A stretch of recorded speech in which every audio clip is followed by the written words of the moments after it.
Welcome to the Oasis Church podcast. If this is your first time listening, welcome to our family. To find more info about Oasis Church, check us out at www.visitoasis.org. We hope that this message encourages you and helps build your faith. Enjoy the message.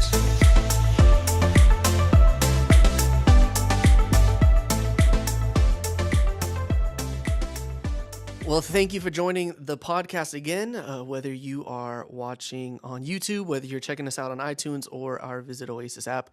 We are always grateful for you to join us as we've just been embarking on this series called Believe. And this week we had a very special person to me. He was a professor that we had when we had our Oasis Leadership Institute. He's a professor at New Orleans Baptist Theological Seminary. Dr. Lemma, thank you for joining us. It's great to have you. Glad to be here, Alex. Thank you.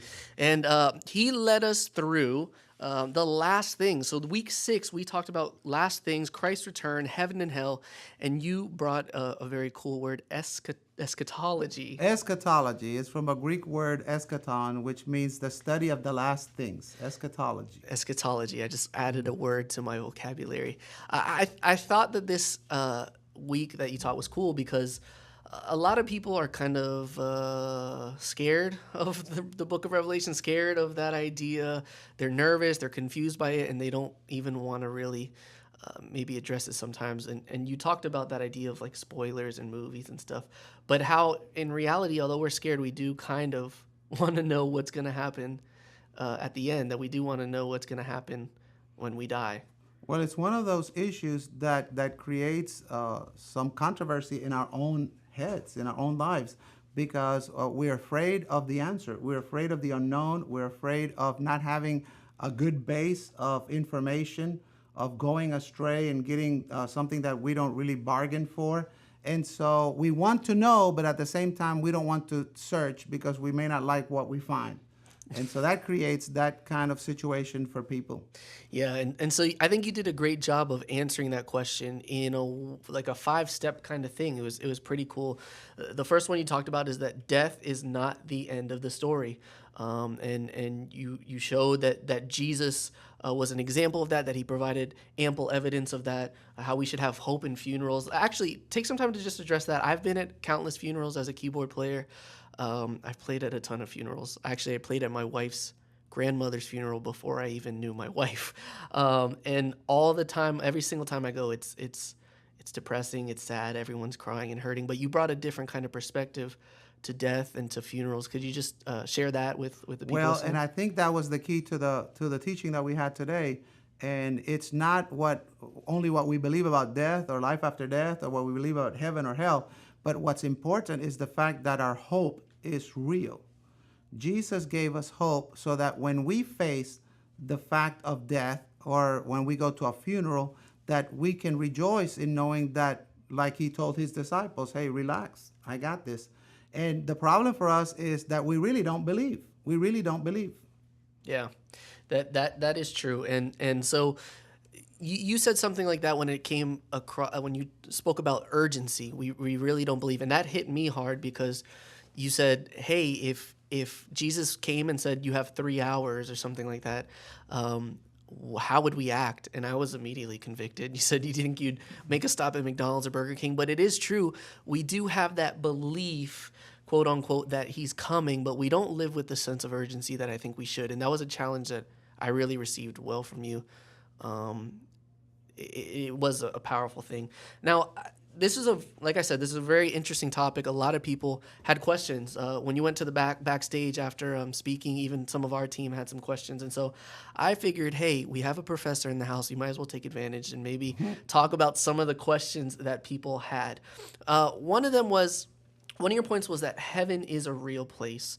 You mentioned the movie. What was it called? Heaven is for Real or something? Yeah, heaven is for real. I haven't seen it yet, but I'll go ahead and watch it now. You said it was a good movie. A lot of my team said, okay, but what is heaven like? Does the Bible give us a lot of evidence of what heaven's like? And so for those wondering, okay, heaven is a real place, but what can I expect? What could you share on do we know a lot? Do we know a little? And if so, what do we know? Well, it's a place that goes beyond our imagination and defies everything that we know of reality. And so for us, I think a good analogy would be like thinking of going to Disney World. People that go to Disney World, they experience something that is not their reality, but is better than their reality. And so they experience a place that's always clean. There's backdrop music wherever you go. Yep. Everybody's smiling. Everybody's friendly. Nobody's mean to you. And so you get this impression that it's a really nice place to be. Well, imagine heaven being Disney World on steroids. Imagine a place where you can be your true self. Imagine a place where you are accepted as your true self. Imagine a place where God is there to help you understand why we exist and why we were designed the way that we were designed. I believe that the important part of our life is not the one we're living now. I believe that the significant part of our life is the one that's to come. And so that makes a difference in how you see life today. Yeah. And on the topic of heaven, I had a person raise a very interesting question. We believe and hope and we believe that after this, those who believe in Christ will go to heaven. But the question was raised, what about all those who were faithful to God before Jesus came and died on the cross? Those people like Moses, those people like Abraham. Where are they? Well, Jesus spoke about that, and he said that God is the God of the living. He is not the God of the dead. And so what he meant was that all of these people were still alive. Now, how could that be possible? They already died. And so what the Bible teaches is that people who died looking towards Jesus as the fulfillment of a promise experienced the same salvation, the same end that people who died looking backwards at what God had done.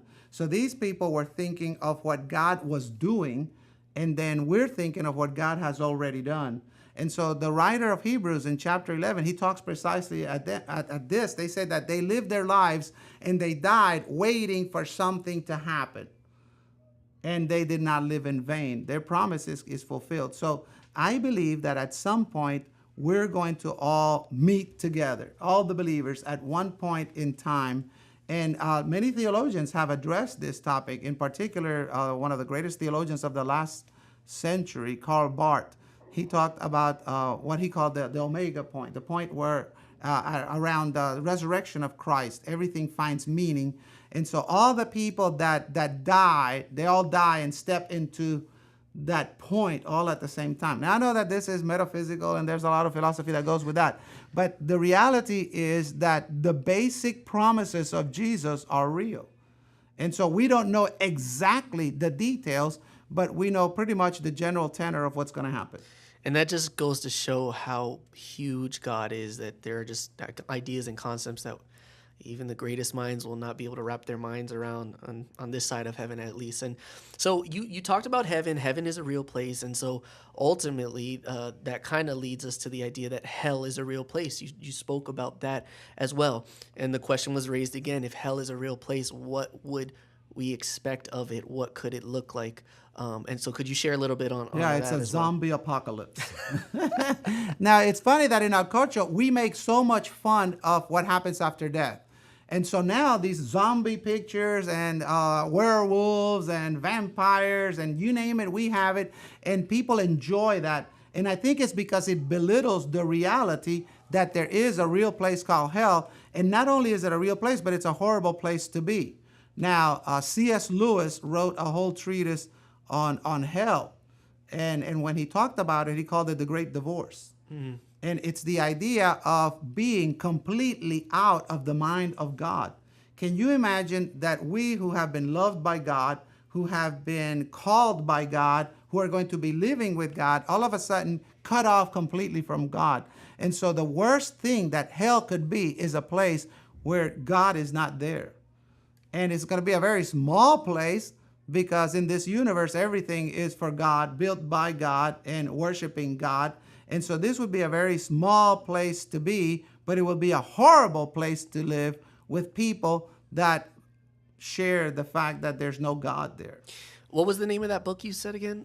C.S. Lewis, The Great Divorce. The Great Divorce. He's a great writer. I'd recommend anybody read him. Mere Christianity, Screwtape Letters, amazing writer of this time. So The great divorce. On the topic of hell, you raised, I believe it was Luke 16:19, the story of the rich man and poor man. Right, the rich man and And Lazarus. yeah, and that's a story that I've heard quite often, and I have to be frank and honest. I've never quite really grasped what Jesus was trying to share in that. So there might be people who are like me who are like, what was Jesus really trying to say in that parable, in that story? Could you just share a little bit? Well, the highlighted teaching was upsetting to the people who were listening, because what Jesus was saying was that everything was turned upside down. People believed at that time that when Jesus spoke these words, that if you were prosperous in your business and that you had authority in your community and that you were respected, well off, that was a sign of God's blessing. And so the rich man of that time, they all believed, hey, we're pretty religious. We're blessed by God. And so this parable turns that whole premise upside down and says, here's a person who's a poor man who is identified as someone who has a chronic skin disease, who is an undesirable, and he dies, and all of a sudden he shows up in heaven. And then the person that supposedly had everything going for him, that had everything allotted to him according to that society, that had the blessing of God on his life, all of a sudden finds himself completely destitute in a place that we know as hell. And so it turned that paradigm upside down. And today we have the same situation. Many people falsely believe that if you do good, if you don't harm anybody else, and if you stay out of everybody else's way, that pretty much you're going to be ushered into heaven. And the reality of it is that we don't go to heaven by our own deeds. There's nothing that we can do to pay for heaven or to merit for heaven. It's by grace. And the only way we get that is by accepting what God has given us through faith, through belief that Jesus is who he said he was, and that the things that he said are true. And that's the difference between the believers and the unbelievers. And according to the Bible, that's the difference of those who are going to populate heaven and those who are going to populate hell. On the topic of hell, I feel like, fresh on everyone's mind is mental health, mental awareness, and suicide, something that has been super common lately in the news and et cetera. And we had somebody ask after one of these services today about suicide because they want to know, with people who have committed suicide close to them, just people in the news, can a believer who believed in Christ who commits suicide, what can we expect of their destination? Well, the obvious answer is we don't know God's mind on that. And so God rules however he chooses to rule, and I am by no means God. Yeah. But according to what the Bible tells us, in the Old Testament, in the laws, says that cursed is he that cuts himself off from the people. In other words, that suicide was not seen as an option for the people of God. Now, those of us who study suicide and know about suicide, we realize that people don't just wake up one day and say, hey, I think today I'm going to commit suicide. This is something that has been going on in their lives. It is a struggle that has culminated in a decision to terminate their lives, which was a mistake. And in every case, we understand it to be a mistake. Now, what happens after that is between God and that person.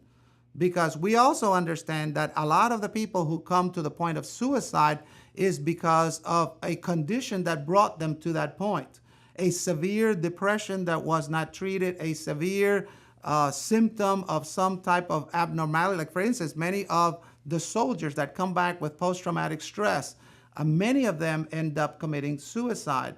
And that is not because of something that they decided to, well, I can't handle this anymore. It's not as simple as that. And so in a case of a believer who goes through some type of mental illness that brings them to that point, I believe that God would probably accept them. Now, that's God's call. That's not my call. That it depends on each individual.